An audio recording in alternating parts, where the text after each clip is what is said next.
बिस्मिल्लाहिर्रहमानिर्रहीम अस्सलाम वालेकुम। Welcome to this video. आज हम एयर सॉल्व कर रहे हैं 2012 का प्राइवेट।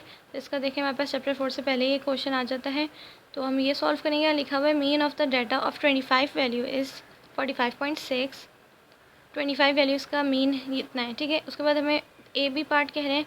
तो ए पार्ट पहले है, उसमें कह रहे हैं कि मीन जो है उसमें जो वैल्यू है उसमें 30 इंक्लूड कर देंगे डाटा में। सेकंड में कह रहे हैं कि माइनस कर देंगे 12 को, यानी कि जो हमारे पास डाटा आएगा उसमें से एक में ऐड करेंगे 30 को और उसमें लेस करेंगे। तो ऐसे क्वेश्चन हमने पहले भी सॉल्व किया, तो ये भी सेम उसी मेथड से सॉल्व होगा। इसमें कुछ और ज़्यादा नहीं करना, सेम वैसे ही करना है। एक में लेस करना है, एक में ऐड करना है। ये फार्मूला है मीन का, सिंपल वाला, सिंपल ग्रुप डाटा का नहीं, सिंपल। तो इस फार्मूले के अकॉर्डिंग अभी हम चलेंगे। तो जैसे कि कह रहे हैं हमें कि mean of the data of 25 values is 45.6। तो ये हमारे पास जो है इसमें गिवन, अगर हम इसमें से पुट करें कि मीन हमारे पास कितना कह रहे हैं 45.6 equals to sum of X हमें नहीं पता, अपॉन एन नंबर्स कितने हो जाएंगे 25, जो कि है 25 वैल्यूज़ कह रहे हैं। तो अब हमें क्या निकालना है 20, ये सम ऑफ एक्स निकालना है। तो ये हमें नहीं पता, तो इसको फाइंड करने के लिए क्या करना है, ये जो 45.6 है इसके साथ ये 25 को मल्टीप्लाई कर देंगे, क्योंकि 25 यहाँ पे डिवाइड हो रहा है, यहाँ पे देखें डिवाइड हो रहा है, इक्वल के उधर जाके मल्टीप्लाई हो जाएगा।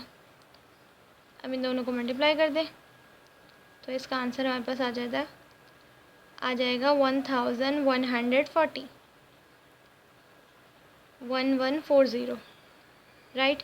तो ये इन दोनों को सिंपल से मल्टीप्लाई करते हैं तो ये आंसर आ जाएगा equals to sum of X. तो यानी कि ये एक्स है, उसका ये हमारे पास उसका ये है, ठीक है। अब अगर हम वैल्यूज़ के अपने यहाँ पे पुट करें कैलकुलेटर में, कि जैसे कि 1140 डिवाइडेड बाय 25, तो देखें हमारे पास आंसर आ गया 45.6, जो कि हमारा मीन है।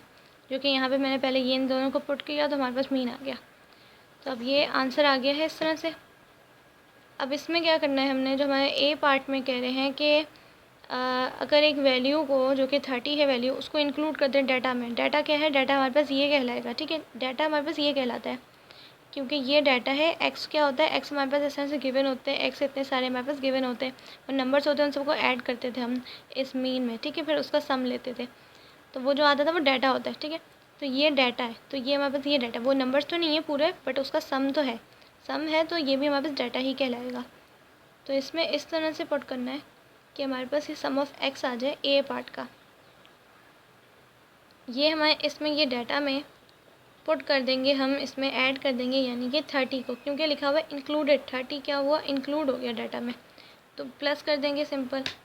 तो ये है 1140 प्लस 30, 1170 आ रहा है, तो ये लिख दें।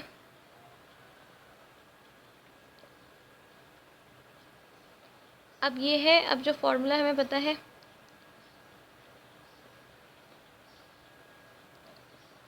अब हम ए पार्ट का जो मीन है वो फाइंड करेंगे इस फार्मूले के अकॉर्डिंग।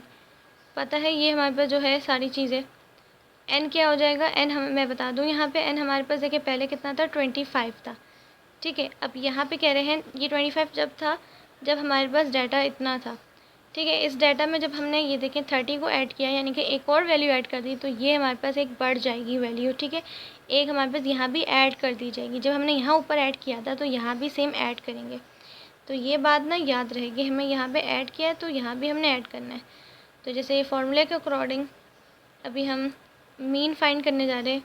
फर्स्ट पार्ट का इसका जो है ए पार्ट उसका, तो ये वैल्यू आ रही है 1170, अपॉन में मैंने बताया था 25 थी, तो हम कर देंगे इसको 26। अब सिंपल इसको डिवाइड कर दें 26 से, तो आंसर देखें 45 आ रहा है, तो यहाँ लिखेंगे 45। तो ये आ गया हमारे पास ए पार्ट का आंसर, यानी कि अगर हम इस डाटा में हमने 30 ऐड करा तो उसका मीन कितना आया 45 आ गया। अब नेक्स्ट पार्ट में कह रहे हैं कि अगर एक्सक्लूड कर दें, यानी कि लेस कर दें 12 को, तो हमारे पास क्या आएगा। सेम इस स्टेप पे आ जाए कि जैसे कि ये वाला स्टेप में हमने ऐड किया था, तो यहाँ पे ऐसे हम शो करेंगे सम ऑफ एक्स इक्वल्स टू, आप चाहें तो अलग पेज पे सॉल्व कर लीजिएगा, मैं यही सॉल्व करवा रही हूँ क्योंकि हमारे पास ये पहले की कैलकुलेशन भी सामने रहे। तो ये हमारे पास देखिए 1140 था, उसमें अब लेस करना है 12 को। तो आंसर जो आएगा वो यहाँ लिख दें 1140 माइनस 12, 1128, 1128। राइट, अब हमारे पास ये आ गया है वही फॉर्मूले के अकॉर्डिंग। अब दोबारा से मीन निकालेंगे, ये फार्मूला है, इसके अकॉर्डिंग मीन निकालेंगे। तो अब ये हमारे पास मीन इस तरह से ये वाली वैल्यू आ जाएगी। और याद रहे जब हमने यहाँ पे लेस किया है तो यहाँ भी लेस करेंगे कि कितना था हमारे पास 25 था, तो अब इसको कर देंगे 24 कर देंगे। एक वैल्यू हमने कम कर दी, जैसे कि यहाँ इस डाटा से हमने कुछ कम किया था, 12 वैल्यू वो कम की थी एक वैल्यू, तो यहाँ भी हमने लेस करना है। तो इसको डिवाइडेड बाय 24, तो ये आंसर आ रहा है 47। तो ये है इसका आंसर। मीन हमने दोनों फाइंड कर लिए, एक है 45, एक है 47। सो आई होप आपको ये क्वेश्चन समझ में आया होगा। So thanks for watching this video. अल्लाह हाफिज़।